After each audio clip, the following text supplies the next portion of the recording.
Nouvelle publiée dans l'ouvrage collectif Regards obliques aux éditions Le Bruit des Autres et par la suite dans la revue littéraire Livre Arbitre. La crise de cerveau. Aujourd'hui, j'ai eu une petite crise de cerveau. Rien de grave, une sorte de lourdeur, l'esprit encombré. J'ai peut-être trop réfléchi hier soir. Pourtant, c'est pas mon genre. Ou alors j'ai pensé n'importe quoi. Ça doit être ça, oui, c'est plutôt ça. J'ai pensé n'importe quoi, n'importe comment. C'est toujours pareil. Sur le coup, je m'en rends pas compte et le lendemain, je suis dans un état. Je me suis réveillé l'esprit pâteux, les idées fuyantes, la pensée vague, d'un vague lamentable. Pas fier de moi, j'ai tout de même mis un pied à terre, le deuxième a suivi par automatisme. Puis je suis allée me réfléchir un peu hésitante dans le miroir de la salle de bain qui, lui, sans réfléchir, sans la moindre hésitation, sans penser un instant aux conséquences de sa franchise, sans aucune indulgence, m'a renvoyé brutalement mon regard vitreux et ma mine ahurie. Il faudra que je pense à en changer, celui-ci est impitoyable. Un peu lâchement, je l'avoue, je l'ai retourné pour me changer les idées. Puis je me suis lavé la tête pour me rafraîchir le cerveau. Pendant que j'avais la tête penchée dans le lavabo, une saloperie de méchante idée que le mouvement de bascule avait fait remonter à la surface me fit un mal atroce.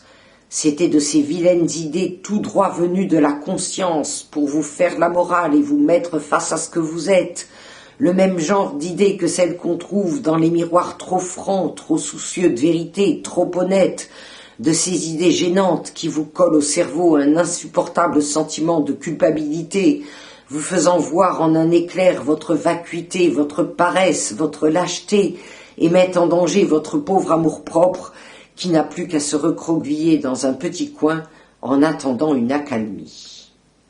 D'habitude, je parviens rapidement à remettre en place ce genre d'idées rabat-joie, là, au fond du cerveau et pas bouger. Mais aujourd'hui, l'idée était tenace, et j'ai eu beau relever la tête pour la faire redescendre, cette salope s'accrochait à la surface.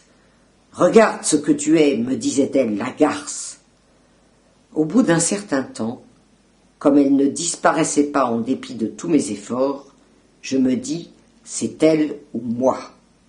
Avec ses airs d'avoir raison, elle avait fini par me mettre dans une colère terrible, par me faire sortir de mes gonds. J'étais hors de moi, oui, véritablement en dehors de moi. Puisqu'elle ne voulait pas décamper, je lui cédais la place. Elle aurait l'air fin bientôt, pensais-je, toute seule, là, dedans moi, pendant que j'étais dehors. Il n'y avait plus qu'à attendre. Ce genre d'idée abandonne quand elle n'a plus à qui parler. J'attendis donc, feignant de l'ignorer, et comme je l'avais pressenti, plus je faisais la sourde oreille, plus elle faiblissait. Je la laissais ainsi se déliter, s'épuiser, à force de monologuer dans le vide. Lorsqu'enfin découragée, la crâneuse reprit sa place, toute ratatinée dans les catacombes de ma pauvre conscience, je repris la mienne et revins à moi. La sachant cependant toujours tapie dans l'ombre, je n'avais plus qu'à la faire taire encore le plus longtemps possible. Je résolus de ne plus me laver la tête dans les lavabos et de me méfier des miroirs. Pour l'heure, ma crise de cerveau est passée, et, forte de sa nouvelle victoire, ma vanité naturelle a retrouvé ses aises. Elle a rappelé à mon bon souvenir toutes les bonnes raisons que j'avais de m'aimer. Comme d'habitude, je me suis laissé convaincre sans la moindre réticence. Ce soir, je m'endormirai l'esprit léger.